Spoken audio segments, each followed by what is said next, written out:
Dear students, now that you've learned how to create objects in R and you can have a number of objects, फिर अगर एक लंबा कोई काम कर रहे हैं, कोई लंबा प्रोग्राम लिखना है, क्या करना है, तो फिर उसमें sometimes you might not even remember कि कितने ऑब्जेक्ट आपने क्रिएट कर लिए.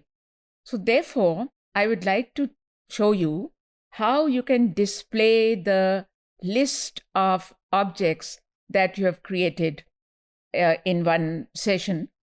और अगर वो सेव हुए हुए हैं तो फिर वो प्रीवियस सेशन में भी आपने कोई ऑब्जेक्ट्स क्रिएट किए हुए थे, तो जब लिस्ट करेंगे तो वो पुराने वाले भी आ जाएंगे और जो अभी क्रिएट किए हैं वो भी आ जाएंगे. So let me try to show this to you by doing it on R. Let me open R and let me create a few objects. अब जैसे आपकी किताब में है उसको भी थोड़ा सा साथ ही देख लेते हैं. ये देखिए इन्होंने यहाँ पे एक ऑब्जेक्ट यानी एक न्यूमेरिकल वैल्यू का नाम क्या रखा है जी. ऑब्जेक्ट कह लें या उसका ये नाम रख दिया है, ऐसे भी कह सकते हैं. So what is the name of this object? My number. और ये देखें यहाँ पे उन्होंने 3 ऑब्जेक्ट बनाए थे. माई नंबर और एक्स उससे पहले बना हुआ था, वो पिछली स्लाइड पे आपको नज़र आ जाएगा.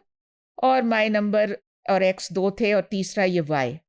तो अब जब हमने लिस्ट की कमांड उसको दी है तो वो देखें आप कि वो सारे के सारे आपके सामने आ गए हैं. हाँ, अब उसने जो हमें रिजल्ट दिया है, तो चूंकि वो कैरेक्टर्स हैं, वो नंबर नहीं हैं, वो जो नाम रखे हैं हमने, वो जो ऑब्जेक्ट्स हैं हमारे, तो वो उसने वो डबल कोट्स के अंदर ही डाल के हमें दिए हैं. जब हम वैसे पहले लिख रहे थे तो हमें नहीं डालना था, लेकिन जब उसने दिया तो उसने करके दिया. अब मैं इसको ट्राई करती हूँ अपने वाले में, क्या ऐसा हो जाएगा? Let's see. All I have to do as I said LS और उसके बाद open and close your parenthesis. अब मैं एंटर करने लगी हूँ, मुझे नहीं पता क्या होने वाला है. ये लें जी, my number, status ref smoking और वाई. हाँ, ये मुझे नहीं इस वक्त पता. Honestly I don't know why there is a gap between these two. उधर ज़्यादा गैप है और उधर कम गैप है.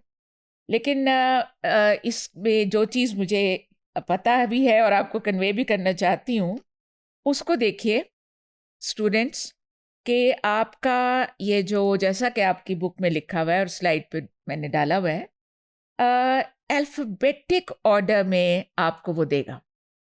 यानी अभी आप देख लेना, माई नंबर में M से स्टार्ट हो रहा है, M के बाद X और X के बाद Y.